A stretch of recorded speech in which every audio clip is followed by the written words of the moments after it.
Seat ejection থাকা সত্ত্বেও কেন বিমান বিধ্বস্ত হয়ে মারা গেলেন পাইলট আসিম জাওয়াদ? এবার সেই ঘটনা নিয়ে শুরু হলো নতুন রহস্যের উদ্ঘাটন। কেন বাঁচার বিকল্প রাস্তা থাকা সত্ত্বেও বিমান বিধ্বস্তের আগ মুহূর্তে সিট ইজেকশন ব্যবহার করতে পারেননি পাইলট আসিম জাওয়াদ? এখন সেগুলো নিয়েই নানান প্রশ্ন ঘুরপাক খাচ্ছে সামাজিক যোগাযোগ মাধ্যমে। সিট ইজেকশন ব্যবহার মূলত যুদ্ধ বিমানের পাইলট বা কো পাইলটের জন্য জীবন রক্ষাকারী একটি ফিচার। জরুরি পরিস্থিতিতে পাইলট বা ক্রুকে দ্রুত বাইরে নিয়ে আসে এই জীবন রক্ষাকারী প্রযুক্তি।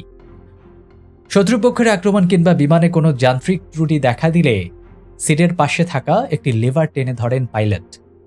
লিভার টানার 0.2 সেকেন্ডের মধ্যেই পাইলটকে বিমান থেকে বের করে নিয়ে আসে এই প্রযুক্তি। লিভার টানার পর কয়েকটি প্রক্রিয়া শুরু হতে থাকে।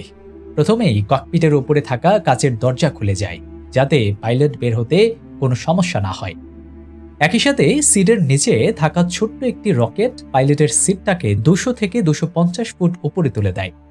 সিটে থাকে একটি সেন্সর, যা পাইলট ভূমি থেকে কতটা উঁচুতে আছে তা নির্ভর করার জন্য। যদি খুব বেশি উঁচুতে থাকে তাহলে একটি নির্দিষ্ট সময় পর প্যারাসুট খুলে যায়, আর যদি পাইলট ভূমি থেকে কম উঁচুতে থাকে তবে তাৎক্ষণিকভাবে প্যারাসুটটি খুলে যায়। জরুরি পরিস্থিতিতে সিটের লিভার টানা থেকে প্যারাসুট খোলা পর্যন্ত সময় লাগে মাত্র 3 সেকেন্ড। প্যারাসুট খুলে গেলে সক্রিয়ভাবে পাইলট সিট থেকে আলাদা হয়ে যায়। প্রশ্নটা এখানেই, যেখানে দরকার মাত্র 3 সেকেন্ড, তাহলে কেন পাইলট আসিম জাওয়াদ ব্যবহার করতে পারেননি সিট ইজেকশন?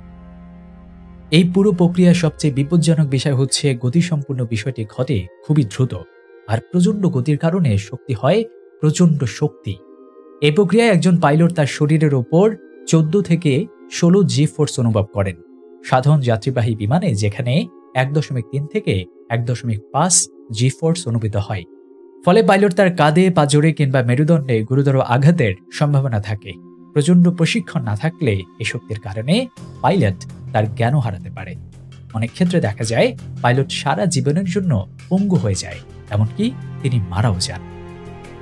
প্রসঙ্গত গত 9 মে চট্টগ্রামের পতেঙ্গায় বাংলাদেশ বিমান বাহিনীর রাশিয়ার ইয়াক 130 প্রশিক্ষণ বিমানে যান্ত্রিক ত্রুটি দেখা দিলে পাইলট এবং পাইলট তাদের অসীম সাহসিকতায় বিমানটিকে নিয়ে আসেন কর্ণফুলী নদীর কিনারায়। দুজনেই বিমান বিধ্বস্ত হওয়ার আগেই ইজেক্ট করলেও স্কোয়াড্রন লিডার মোহাম্মদ আসিম জাওয়াদ মৃত্যুবরণ করেন। তবে অপর পাইলট ইন কমান্ডার মোহাম্মদ সোহান হাসান খান প্রাণে বেঁচে যান।